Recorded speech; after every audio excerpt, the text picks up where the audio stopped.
See, part of me feels like I should be in more of a rush for Walpurgis, but I mean, honestly, I'm fine with what I have in terms of me having a sinking team.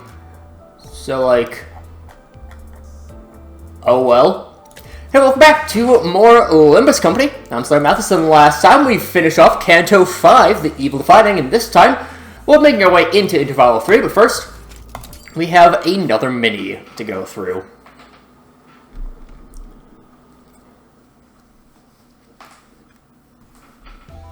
It's been a long while since I was able to relax like this, all alone in my room with not a concern in my mind. Probably just if you hear my cat freaking out. Maybe it's because a heavy burden has been lifted from my heart. I told the sinners that we should take a day off or so in our respective rooms.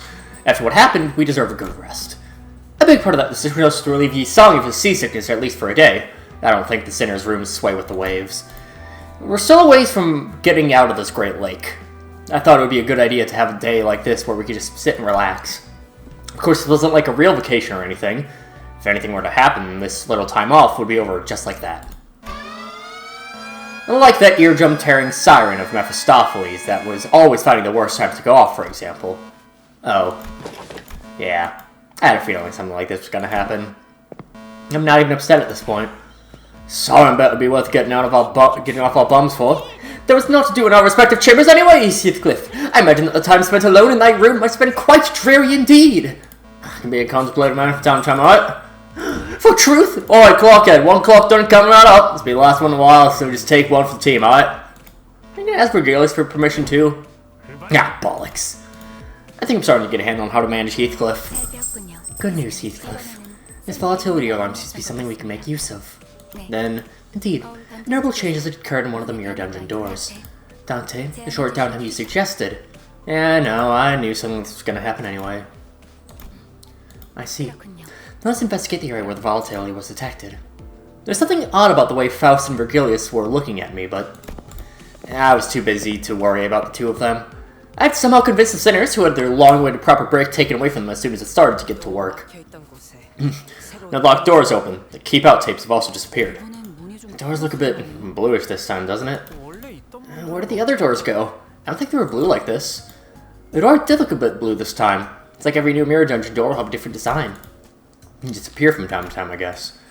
I can hear rolling waves from the other side, I think. According to the information relayed to us via the device, it appears that the official designation for the new area surrounded by the backdoor volatility will be Mirror of the Lake. Shuel's eyebrow twitched. Exactly what happened if we wrapped up Yisong's business. Seems too convenient to call it all coincidence, doesn't it? It's like these areas are tailor-made for each sinners. Faust? Mephistopheles' engine is designed to change and adapt every time a golden bough is retrieved. And the backdoor is also a product of the engine. It would not be a reach to theorize that the incidents with each sinner would affect the engine, which in turn influences the contents of the backdoor. In other words, it's pretty much a guarantee that with each golden bough retrieval we'll be getting a new zone from now on. Quite likely, yes. Okay, yeah, thanks for the explanation. Ishmael's willingness to sharply and boldly question all things suspicious did not change at all, but... Or maybe she just didn't like the fact that the word lake was even brought up. Even after the events at the Great Lake, maybe she was starting to take care not to be as blunt and scathing toward her fellow sinners. Not more than necessary, however, anyway. That's good. I'm relieved. Wait, here's another question. Do ask. The golden bows were not immediately shipped to the headquarters by the after team as soon as we retrieve them? Why do we fight the engine if they're not here? The answer to that question requires a rather lengthy explanation. Care not? Wait, Otis, how about we try to wrap this up as quickly as we can? We better get to someplace that's not constantly swaying. Yisong's not really having a good time out here.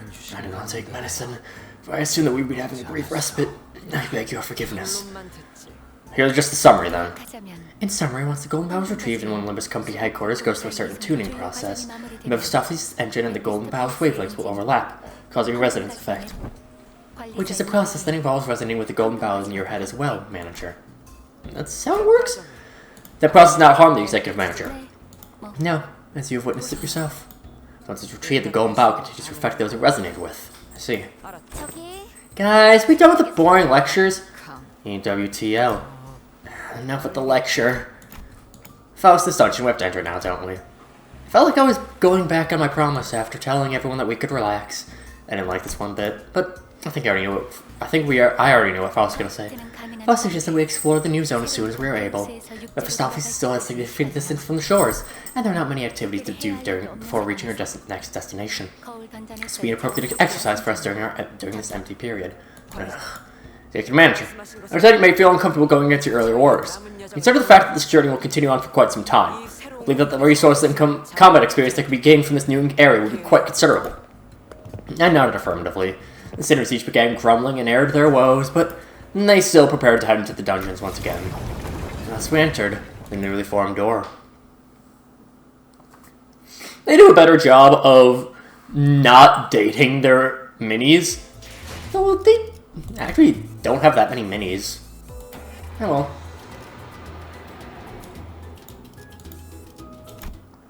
It's Quithmouth! As a voyage on the Great Lake extends, the list of things to keep sinners entertained grows ever smaller. In a way, it sounds like a serious problem, but guys, anybody got any fun stories to tell? No, the 30th time. I was repeating the exact same phrase that many times the talents, if it could even be called that. If you're having trouble recalling what you said just moments ago, just repeated that phrase 28 times to be precise. At 30, I was planning to verify if she had suffered any damages to her occipital region. I get it, I'm just that bored, okay? Can't do anymore. Start playing the same game of backgammon again and again. Good. I'm gonna job for you then. Let me start feeding the seagull in time for once. Somehow became my responsibility after all of you got tired of taking care of it. Yeah, we're gonna have to let the seagull go in front of the Great Lake anyway. Don't even let your stuff get attached to it. Just look at her. When she looks at you with those woeful eyes. What, your average seagull eyes?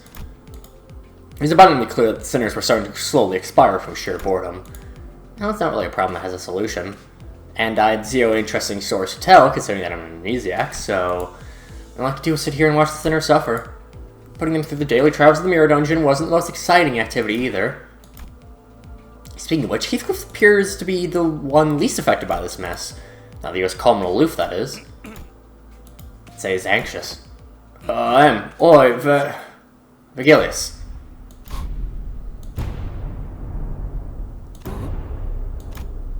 Frost's silence descended upon the sinners. And the source of that frost was the inexplicable event that played out before their eyes. Oh. Heathcliff, have you gone insane? You finally snap. This must be the side effect of those consultations. Maybe we can go with a sense of self-preservation loss syndrome or something like that. Heathcliff. Shut your traps, I ain't mad. The sense of self-preservation is just fine. Impressive, Heathcliff. I really found myself surprised in this series of misadventures so far. But this is one of those rare occasions. Speak. What is your business? It's the next destination is Teacup, innit? Do you really need me to answer that? Here now. You know what I'm talking about? Patience, Heathcliff. That seems to be a virtue that most of you lack. If everything goes according to the flow, you'll make it to your appointment on time. He said no context for any of that. All I could do was sit here and watch as Heathcliff scratched the back of his head. I'm still out of the loop, but Heathcliff must be really anxious about something if he's willing to talk to Virgilius first. And after all that, it's not... What else could possibly be more important than that? Wait. Heathcliff turned around to face us. Oi! Any of you got any history with Teacup? Show of hands now. I have, in a way. I resided in that place once. Right. But we already did you, didn't we? Then yeah. It'll soon be. But we're still in the middle of this mad lake. Oi, Clockhead, what's today's date? How would I know? Huh? Let me tell the date, your clock for your head. But clocks and calendars are completely different things. Heath, that was your 30th side today. You keep doing that, you might huff and puff our about the pieces. Tell us, Heathcliff. Your turn's coming up, isn't it? And whatever it is that awaits you there, you're gonna have to prepare yourself for it. Yeah, I suppose. There's no use on it anymore. Have some time. Right, so to summarize, Heathcliff's starting to feel like his turn's coming up, now that Ishmael's had her time in the ringer. And he's got good reason to believe that because Virgilius handed him something in the last consultation that affirmed his suspicions. And according to that something, he'll need fancy clothes and whatnot to refine his look before we get to T-Corp. But since we're still so far away from escaping the lake, you're starting to feel restless. Is that right? Well on, so... Yeah, so there's not much you can do about that before it hits solid ground, is there? Oh, come on, Heath, that's it. Don't worry, I can definitely help you with that as soon as we find land, okay? I don't even know how far away from land we are. Dante, we have reached the end of the scheduled work period for the sinners. Oh, yeah. I hereby confirm today's close of business for the sinners. I reflexively set my usual routine piece of the light alarm played. That wasn't a big deal then. Ugh. I was hoping to see an act of dramatic bloodshed for once. Well, at least he wasn't trying to stir up trouble for once. The sinners each got up from their seats, yawned and stretched, and one by one disappeared into the back door. Oi, Clockhead! Knocked your wits off along with your head. Sorry. Gregor isn't completely wrong, is he? Can't even mince words at this point! Ugh. McGillis and Karen also walked in the back door, mocking grins on their faces. And I was left alone in the ship's cabin, standing awkwardly next to a severely crestfallen Heathcliff. Wait. There was another. Sir Heathcliff. What are you doing out here, girl? Run along, you. Go guess what the high mighty fixes a teacup or something. I have plenty of time for that later. Yet, thou should do well to treat me, Sir Heathcliff. What, you little... Hold! Allow me to finish. Manager Esquire. Sir Heathcliff. Come hither. Hush, hush. Don Quixote wore a confident smile. She slowly, gingerly walked over to presently and temporarily vacant Charon's seat, and whispered ever so silently to us. Forsooth, I have devised a splendid plan for thee. I think I'm starting to get a little bit of a Don voice in. Not much, but a little bit. One thing, very tiny note. We can see these numbers out here. 984-07. This is roughly when these events take place in terms of months. So this is, the year 984 and January. This one takes place in February. We're out here in May, and here in July. Point is to say, even though this is the Christmas Canto, we're nowhere near Christmas. I'm pretty sure. I actually don't know when Canto 6 takes place. So, what's the splendid plan of yours? I don't think there were words in this world expressive enough to describe the look on Heathcliff's face. It was certain that he had scant expectations of Don Quixote and her plans, but there was a sliver of hope that in his face that maybe, just maybe, Don Quixote might rise to the occasion for once. It was unclear whether Heathcliff's internal struggle mattered much to Don Quixote, however. He began excitedly describing her plan. Didst thou, Sir Heathcliff, ever hear tale of the ancient and legendary fixer of Deviant Association, the Red Sack? Well, like Vergilius. 'Tis said that the legendary Red Sack carried out his deliveries no matter how terrible the terrain or how arduous the journey to all corners of the city. And with him was his sidekick, Reindeer Man. Forsooth, his magnificence have given away gratuitous gifts for children of the city that he deemed to be kind. 'Tis but common knowledge, Sir Heathcliff. He appeareth on the front cover of the Fixer's Monthly every winter. And Don Quixote asked, sounding genuinely shocked to learn that Heathcliff did not know this Red Sack. What makes you think I'd ever read rags like that? Fie to thee, rags thou sayest. Manager Esquire, surely thou hast heard of this magnificent publication. I knocked him a ticking clockhead. I didn't really feel the need to spell it out for her. So none of thee hath subscribed to it then. Mine words fell on deaf ears. Anyhow, what matters to thee, Sir Heathcliff, that thou endeavourest to make thyself more presentable than anyone else for this occasion, is it not? Finally getting to the point, eh? Go on. Marry, good sir, a costume most befitting that occasion would be those of the Red Sack and his sidekick Reindeer Man. This isn't gonna end well, is it? Like this ridiculous fixes de la... whatever. 'Tis not ridiculous. Fie, thou hast not even the danger indulged mine only wish that we would cosplay fixes de utter dessert audiente together.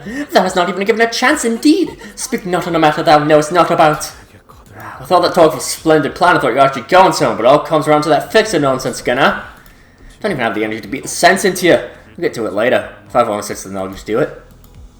When the sliver of hope on Heathcliff's face was beginning to rapidly fade, prithee, share thy thoughts of fixes that we have laid our eyes upon this far. What? Embarrassing, were they?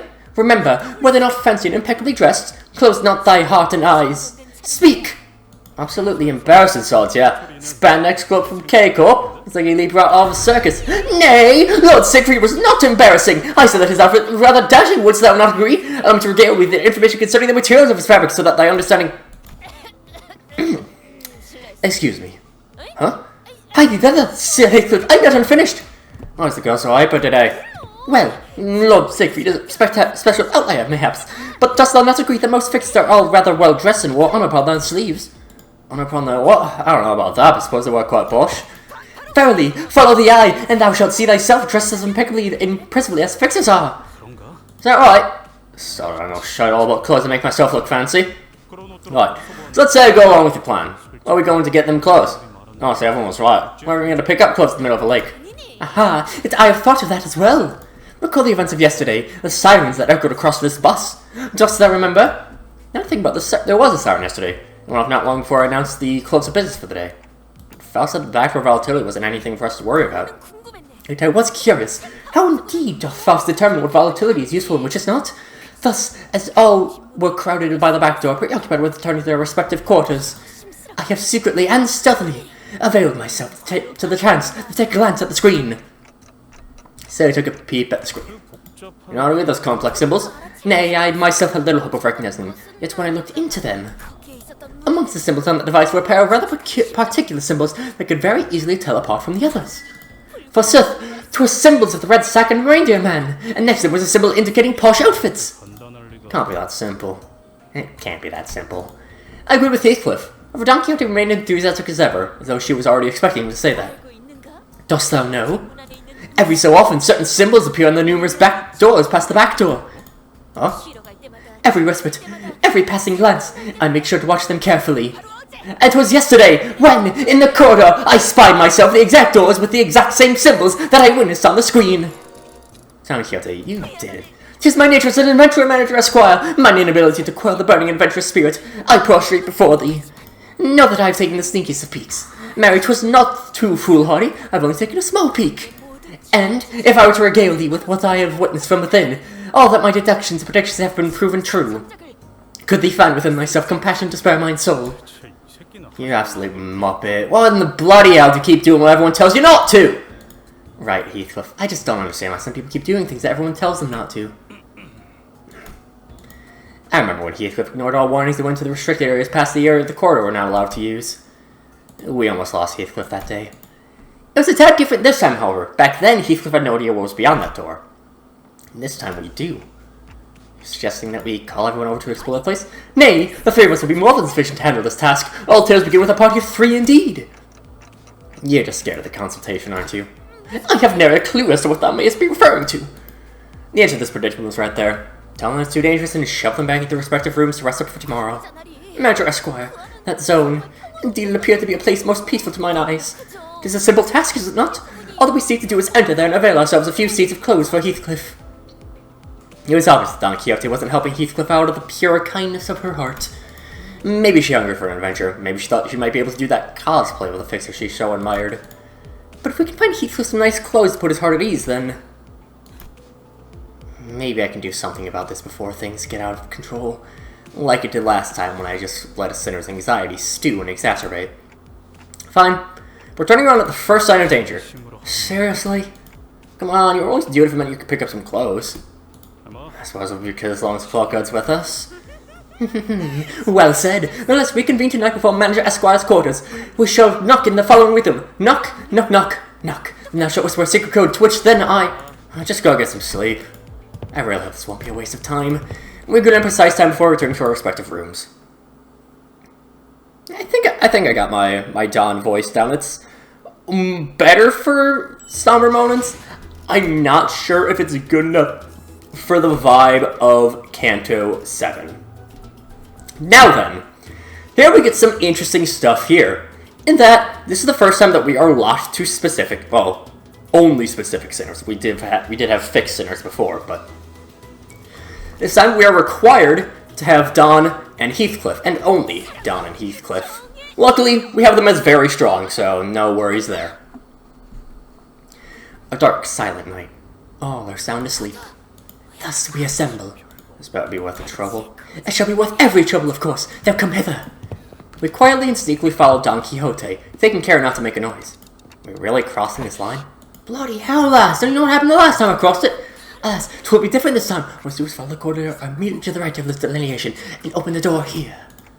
So these are the symbols she was talking about. Past the door, through the window, the symbols Don Quixote mentioned shimmered. Symbols that seemed to indicate a sack or wrapped present in what appeared to represent fancy clothes. To the red sack and the reindeer man symbols? Precisely! Right, I suppose you're the expert with these things. Going in. Hold on! I even had the chance to stop him, Heathcliff barged into the door. And we found ourselves almost getting dragged in by his sheer fervor. Oh. We found ourselves in a rather sizable room. This place was decorated with numerous Christmas-themed ornaments. Warm, cozy lighting that reflected upon the wooden flooring and a maze of conveyor belts that were installed all over the place. This place is a factory? Quite! What all those things? The little children like, Hark! 'Tis I, Don Quixote! What the hell is she doing? The little figures Heathcliff indicated didn't exactly look like children. They all froze for a moment before turning around in our direction. They weren't humans, that's for sure. Give me but a moment. I've already parlayed with these fellows. What happened to the sneakiest of peaks? Oi, Clockhead, something's coming this way. A small, but larger than other around it, figure scurried over and stood before us. Oh, Lady Don Quixote! You finally graced us with your presence once again, and just as you did before, poof! Appeared for the most unexpected places again, Who's this Don Quixote? The one who shall grant us the wonderful gifts indeed! He rubbed his hands, or what I assumed to be hands, together, looked up at us and stared. It started, I think. Pleased to make your acquaintance, You must be Lady Don Quixote's friends, My name's Donato, a gnome who works at this gift factory, And why, of course, I make gifts here, A gnome? Indeed, a gnome! Is that supposed to be obvious? What are gnomes anyway? So not humans, right? Yes, these fellows are not humans, they're gnomes! Yes, of course! Not humans, gnomes! I think no names were allowed in the city. They don't have to matters of distortions either. There's something else. Oh, sir, I knew it! Well, what does it matter if they are not humans? What truly matters is the heart which they commit themselves to work, that is. Of course, you're absolutely right, milady. Didn't that Todoro gnome say something weird about the city just now? Oh, it's just me, huh? Well, This Todoro cut in our conversation. The friends of Lady Don Quixote wish for any presents, Say, we have fancy clothes and powerful weapons, Oh, delicious cookie, Fancy clothes? Will I have them? Looks like we've got a winner, Oh, well, please this way. The gnome said something about introducing us to the reception hall and led us to a certain room in a scurrying gate. This seems more like a storage space than a reception hall. Behold, there is a warm fireplace and a table in this cozy place. What more could thee possibly ask for?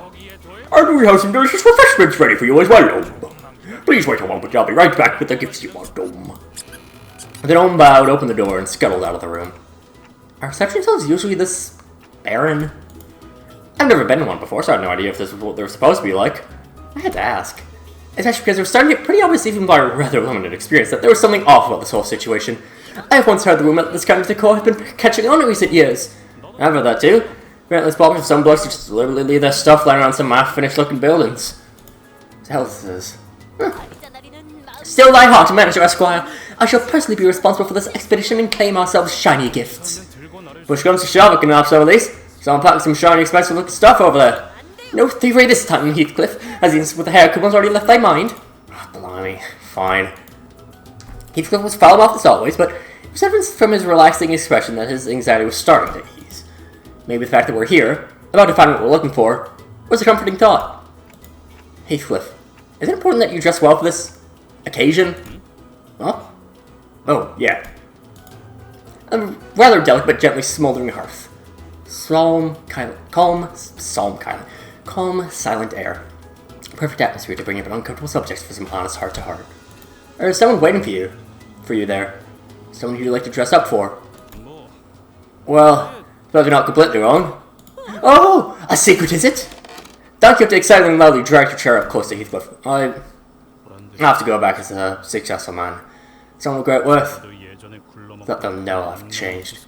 I'm no longer that witless brigand Heathcliff. So I have to dress posh when I return. Be like metal quality. Oh, that someone still with the fire of envy in thy stomach. It's about revenge, like Ishmael. Revenge. Heathcliff leaned back in his chair. It creaked as he rocked gently back and forth. There was a look of deep introspection on his face, which was, if my memory serves me right, at first. Well, I suppose you call it revenge. What I really want to do is make her regret. Yeah, that's what this is. Show them. Trample over those bastards who thought it wasn't worth shite. She'll regret not choosing me. She'll feel that regret down to the deepest reaches of her heart. Prove to Cathy there was no better man for her than I. Cathy. Heathcliff's eyes trembled a little as he speaks her name. He's mentioned that name before. His eyes trembled then, too. Miss Kathy must be someone pretty important to you. Of course, but important. So, what happened between the two of you, between you and Kathy? Catherine, to be exhausted, not call her Catherine. Kathy. It's a long, complicated story. Allow my intuition to speak for thee. Miss Kathy must be thy lover, is she not? Oh, wait, is that what she is to you? Well, no, it's nothing like that. Okay, maybe a little bit. You certainly Sinclair on a bad day. While his disposition was brusque as always, I could clearly see that he couldn't stop himself from smiling at a mere mention of her name. And that gave me more than enough answers. Every sinner had a reason for joining Limbus Company, so maybe Heathcliff joined Limbus Company for this Kathy person. It makes me wonder what kind of a person she might be, though. Someone that special, that person to Heathcliff. Don't be so overdramatic. Hey, me. Now, I give us down of my obligation as the manager, but I'm starting to think that I want to help you out, so that you can be the best man you can be for her. Indeed, we shall all be people of quality. Thunk. I heard a door open that very moment. It was in the reception hall door, one that was made of wood, and wouldn't make the sound that I just heard. The sound came from over there, away from us, from a dark corner of the room. Then we heard sounds of metal scraping against wood. It was accompanied by a howling blizzard. So those were sleigh marks, huh? The huge sleigh made its way across the wooden floor, on the marks that were already on the floorboards. It was flanked by several gnomes. The sleigh was red and the sacks on it were either black or red, but they were all littered with flesh and blood. Dodo! We got your next batch of ingredients right there, home! You buy back home! Come on, friend gnome! Just think about the looks on our friends' face when they open their presents, homes! All's worth it, of course! Well worth it! Here, home! The gaggle of gnomes were walking in our direction as they chattered and gossiped, froze in place upon noticing us. Quite lollygagging, home! Quit chit-chatting and home is up, home! We've got the brothers home! Besides, we've got some live ones this time, home! I think I saw some sacks on the sleigh move. No, they were thrashing, like someone was trying to escape. Is that? Grab your weapons, girl. What is the matter with thee? These fellows put hard work at... Hello? Is someone out there? Please, help! Get me out of here! Oh, what a joyous day, home! This one's fresh, home! No. But they're humans, home! Did manager the Dodo playing him in, home? How do you manage to bring in humans so fresh, home? So long thy factory has been... Oh boy! I could hear a familiar voice coming from the other door in the room as Don Quixote stood there flabbergasted. The daughter has done a blunder, home. That sleigh was supposed to be coming here, home.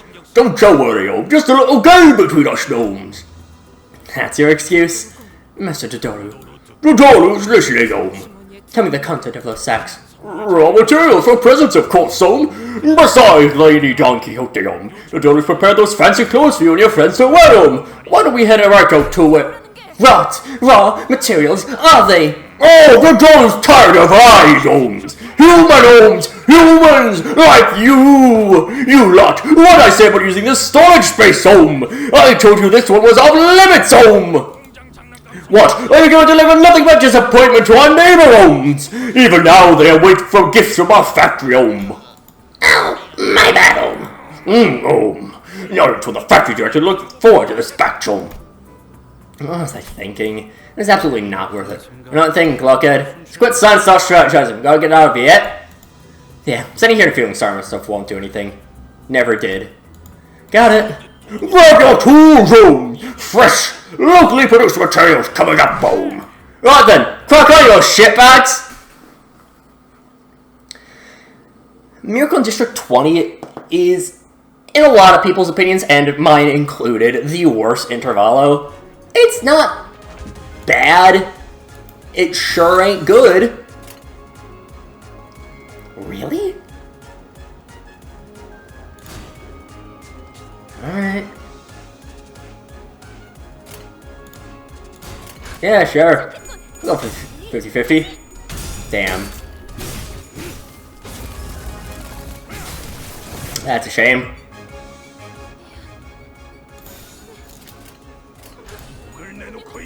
Dawn loses one clash and all of a sudden she has a mental breakdown. Yeah, I don't think that it's a bad story, Intervallo 2, but... Or Intervallo 3, I guess, yeah. But, it's just kind of there. Like, it's just it's just unremarkable, really. Like, I don't know, it's fine, but again, it's the worst by a long shot, I would say. Part of it is just because, like, the music's... I enjoy the music, but it drags on real quick. That the fights aren't very difficult. Gnomes are some of the easiest enemies in the game. It's just... eh.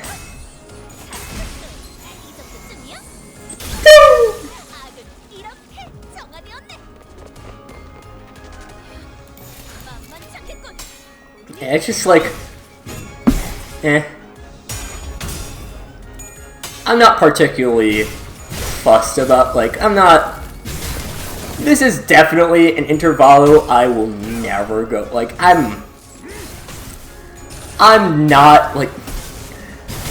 Again, it's not to the point where, like, I'm annoyed by it and I don't ever, like, I hate the fact that I'm going back to it, but... certainly was the thing lowest on my excitement level in terms of replaying the game for the series, for recording purposes. Like, number one, you know, like, obviously, you know, a lot of people, you know, not looking forward to Kanto 2, but Kanto 2 is very fun, if nothing else, but, like, Interval 3, Near Film District 20, Interval 3 is just like, eh. It's just eh. That's the best way to describe it.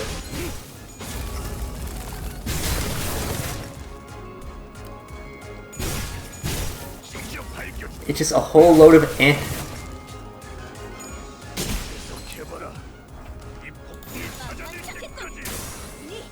So, yeah, I don't remember how long the intervallo is. I don't think it's terribly long. I'll be able to look up at it for... I'll have to look up at it for, after this. Some fierce swords? The fault lies with me. The light of confidence completely faded from Don Quixote's face. Said a third, enthusiastic voice. Now, I should have thought this plan through. If we were to find someone to blame, the biggest fault would lie with me, the manager. Maybe I should have turned around the moment I sensed that something was off. Alas! With that, Don Quixote marched toward the now abandoned sleigh. Several mutilated bodies tumbled to the ground as soon as Don Quixote undid the knot tying the sack. Damn it. I was afraid of what we'd find inside the sack. There were a total of 7 or so people in the sack, but they're all missing a few limbs. They were barely breathing, and some of them had already perished. I've never seen their style of clothing before. Like we're pretty far from where we were. I've seen similarly worn and torn clothing in the back streets, but the clothing they wore was of materials and styles I'd not seen before. The back door must have sent us pretty far. Phelps did tell me that each district within the city had different cultures and such, so... doesn't really matter, does it? Well, duh, soon it's not like you can take the clock for them. Just get back to the bus. Nay, here, this person is here intact. Get your hold of thyself. Art thou the one who requested our help earlier? Who are you? I don't recall this being a very long intervallo. I'll be able to check. Jesus Christ, 80% damage? Yeah, 12 chapters. Oh well. Regardless, that will do it for this time.